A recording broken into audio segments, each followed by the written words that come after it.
Welcome back to the second hour of News and Views on Salam Media. Also, a very big welcome to our Polokwane listeners on One Nation FM.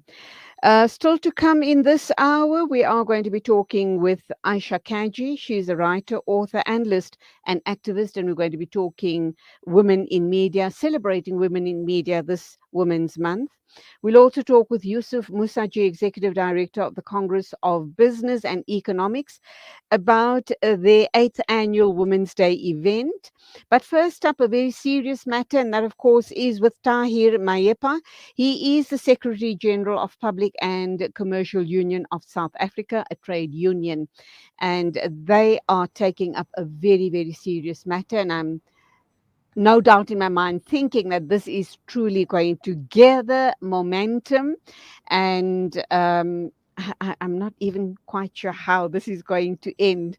Assalamu alaikum to you. Welcome to the program. A serious, very serious issue that we're going to be talking about this morning. Walaikum salam wa rahmatullahi wa barakatuh. Sister Julie, thank you very much for having me. Yeah, no, indeed, this is quite a serious matter that requires the nation's attention, because the outcome of this is going to determine the future, either extremely negatively or positively.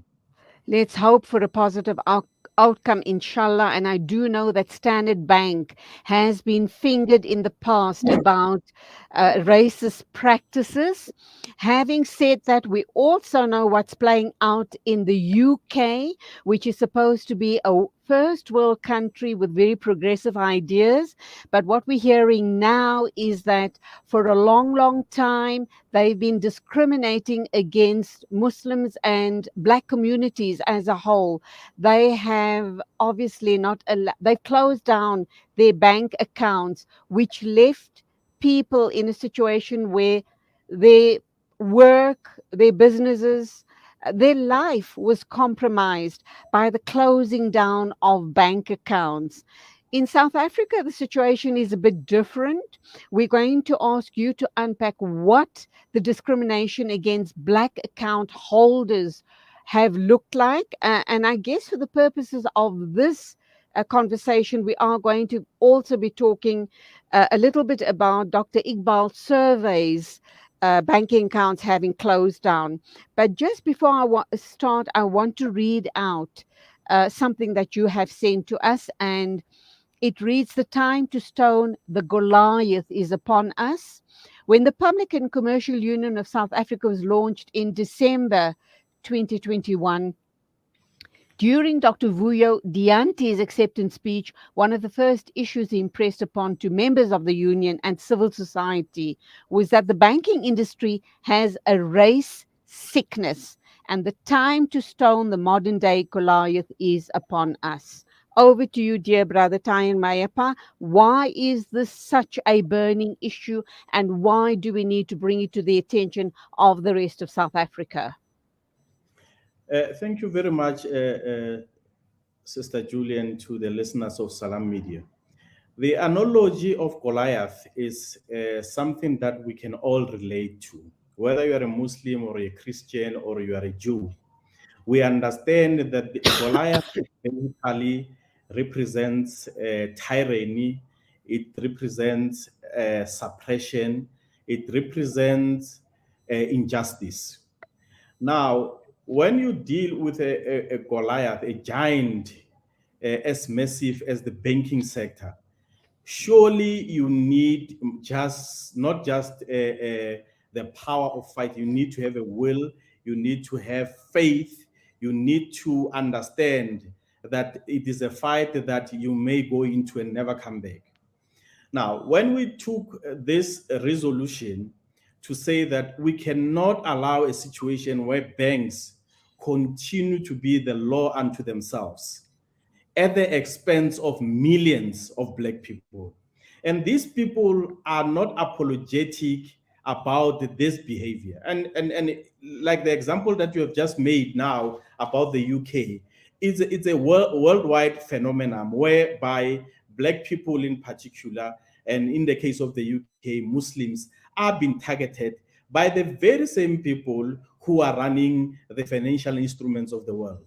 Now, coming back home, it is a given fact that in this country, black people are treated differently when coming to banking, whether be it credit, loans, and otherwise. So, me and you, Sister Julie, if we go to a bank and go and ask for a loan, whether it be a housing loan or a motor vehicle loan or whatever loan that we have, one of the first things that they will tell you, for you to be able to get that loan, you must build your credit record. Now, they say go and make that first so that we can see that you'll be able to pay that debt. Once you have created debt for yourself, then you go to them, they say, okay, fine. Now that you have debt, we can loan you more. Now, plunging you more into debt, thinking that that is all. Then, because you are banking while black, they will charge you more interest rates more than an ordinary South African who happen to be white. Now, this is done through algorithms. It's something that a teller or a banking official will not be able to see, because of they just put in your details into the system, and then the system calculate the kind of rate that you deserve due to the color of your skin. Now, over the number of years, these people have basically benefited billions, if not trillions, in this sickness, in this system where we have to be charged more for doing the same thing differently from white people. Now, it is not just a matter of challenging this behavior. We must reach a point where we're going to demand reparation. Because to be treated like this, simply because of the color of our skin, post democracy, it simply tells us the system hasn't collapsed. In fact, the system is well and alive. And the banking sector is but one of the areas where the system is perpetuating itself to put oppression and policies that are discriminatory, that are unfair and justifiable to black people. So the apartheid system is well and is alive and is doing marvelous in this country. So I'm wondering, why has it taken almost 30 years for us as Black people to wake up to this fact, number one? And in terms of the banking industry, I've often wondered about this other issue as well. Any official documents, whether it is a government department or the finance institution, why in this day and age are they still asking us to put down our our ethnicity?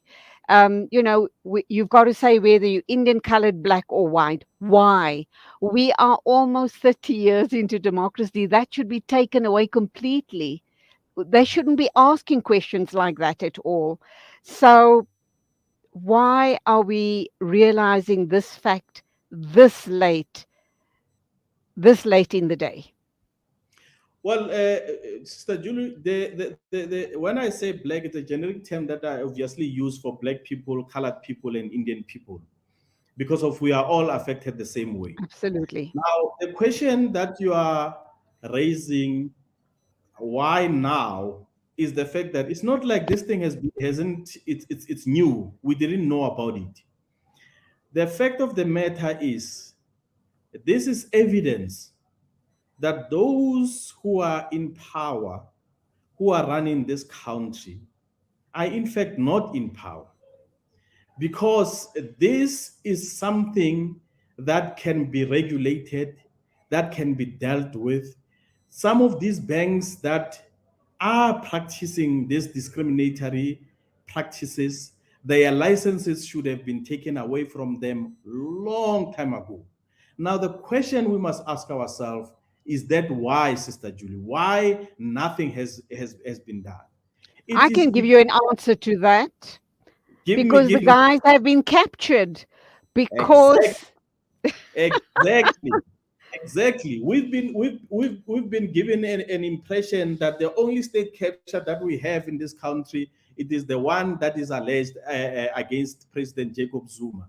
The real state capture is in the financial instruments because of they control everything. And I want to remind you, Sister Julie, during the Zonda Commission, it was our president, Mr. Cyril Ramaphosa, who said to Judge Zondo, there was a push within the ANC itself that we need a commission of inquiry into banking. And then him, President Ramaphosa, I stopped it because he was so afraid of what that commission will unravel and what will be the consequences. What is he scared of? The commander-in-chief of the Republic of South Africa is scared of the banking sector. That tells you a story. However, we can't blame him because until he takes us into confidence, what is he afraid of? We, the South African people, who are the ones who are using these banks, have the power because of banks do not exist without clients. And these clients are the very same clients, millions of clients that they are discriminating against. We are the ones who are being shortchanged. And they exist because of we keep on giving them our money because of the law says you cannot keep a certain amount of money under your mattress. The moment you do that, you are either money laundering or you are breaking the law. So your money must go to the bank.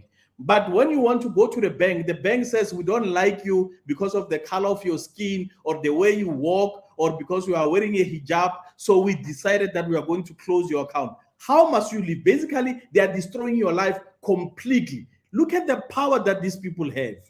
And yet Okay. we have a constitutional court that comes All and right. says that the banks have the right to close our account without due cause. Okay, what I do want to touch on now is particularly the Sekunjalo group. Let's look at that matter. You feel very strongly about that as well. And I'm going to also ask you to comment on the likes of the international companies, Steinhoff, EOH, Investec, and even the banks themselves, regarding rand fixing. It's the first time I'm hearing this terminology, but it is fraught with impact on, I should imagine, all of South Africans and ordinary South Africans. So let's look at the issue around rand fixing, Nedbank and Standard Bank's involvement in all of this, including those big companies. You know, like you said earlier on, when we talk state capture, we talk immediately about the Guptas, but there are bigger players behind the scenes here as well. Steinhoff, we know that story. It's not a happily ever after at the cost of us, you and I, taxpayers. So can you comment on those issues? Absolutely. And again, it is the very same racism that is playing out in the public. EOH found guilty of criminality. Hewlett and Hewlett, Hewlett Packard. Steinhoff. Now, these companies, they've been found guilty of fraud, and yet no one has closed their bank to date.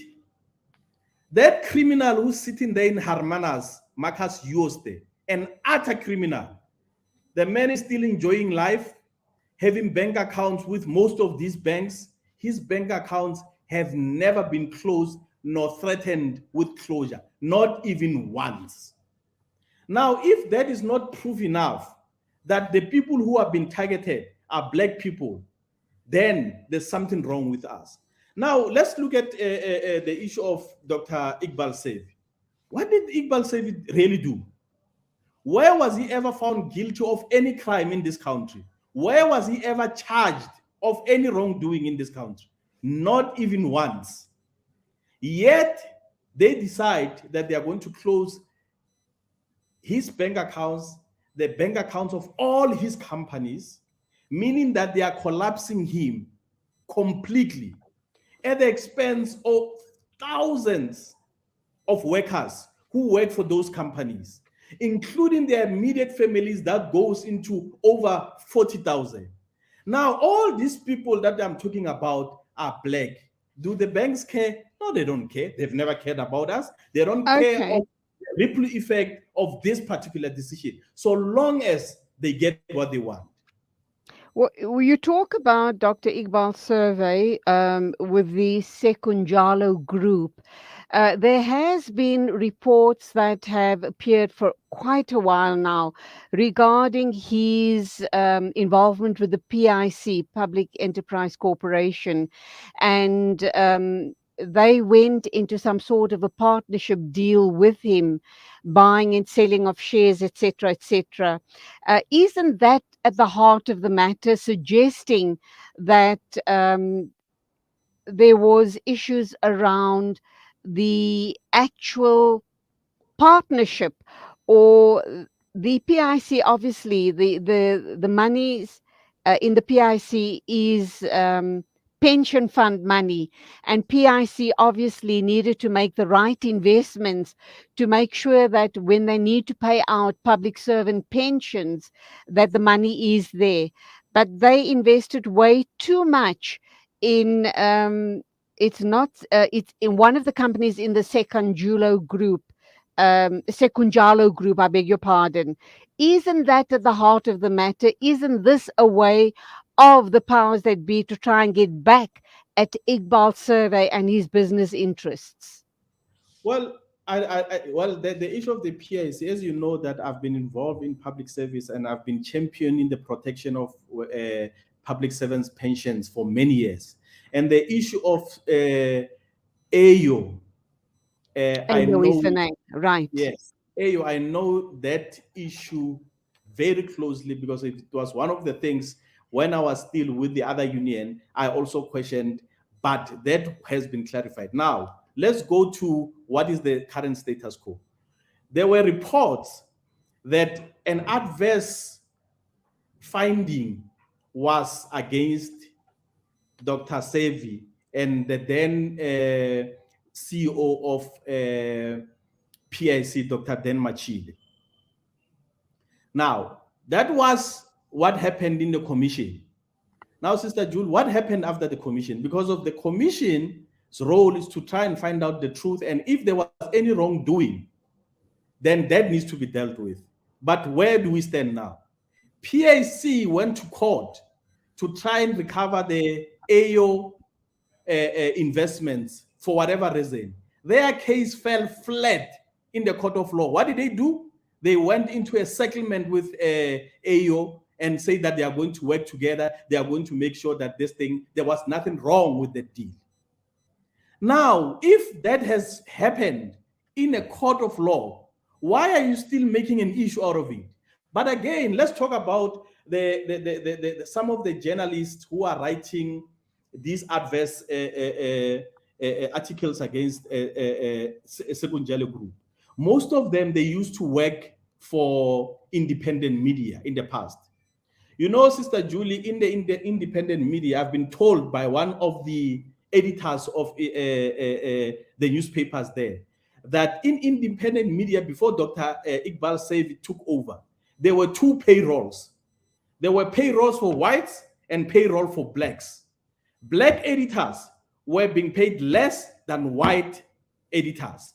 When Dr. Sevi bought independent media, one of the first things that he questioned, how come whites are being paid more than blacks? Then he gave them a choice.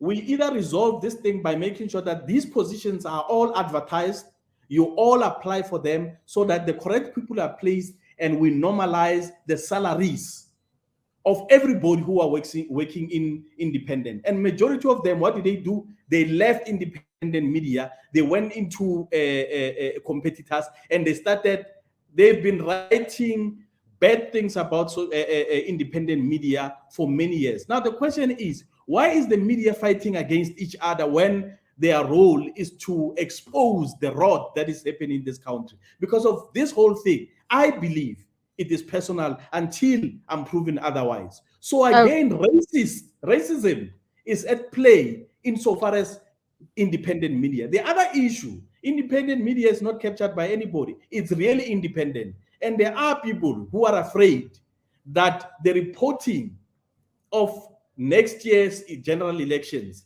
may sway the elections either way because of the stance that independent media has taken, that is not going to take sides. And they want to make sure that they close independent media before the 2024 elections. But they are using who? The banks to cripple independent media, which is quite unfortunate because of media needs to be allowed to be free, independent, impartial. They should not be taking sides because of whatever that they feed us with. It should be for the interest of this nation. Okay, so the media is captured as well as is our financial institutions, the banks, Absolutely. and that was Absolutely. the core of today's discussion.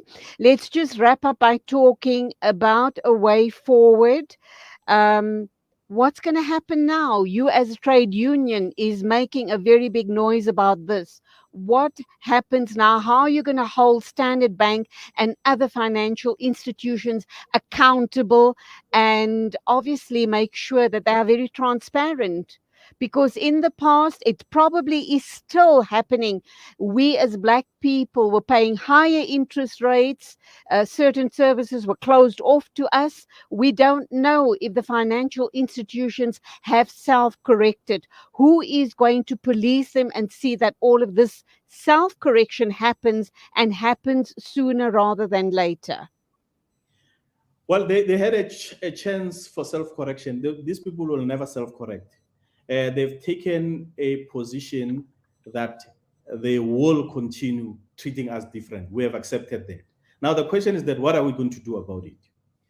We are resuscitating the Racist Banks Must Fall campaign, and we are going to insist on the Commission of Inquiry into Banking. And if our call for Commission of Inquiry goes into deaf ear, and the president continues and not call that Commission of Inquiry, and we have a lot of NGOs and trade unions that are going to be part of this campaign. People are tired; they are sick and tired of what is happening. And if they don't, then the next fallback position will have to make an example with one bank. We are going to shut it down. That Goliath, we have three smooth stone. We are going to take it down just to demonstrate the power that people have in terms of making sure that their future cannot be snatched without consequences.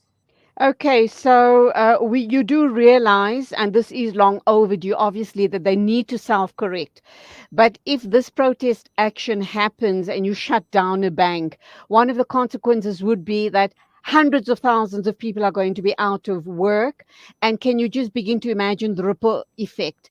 And once that happens, there's no turning back. It's going to probably bring the country to a standstill. It's going to probably be the African or the South African uprising. Isn't it so? Sister Julie, the problem that we will always have in this country is fear of consequences. This is the fight for justice. And in the fight for justice, yes, there will be some casualties. And I recruit in the banking sector.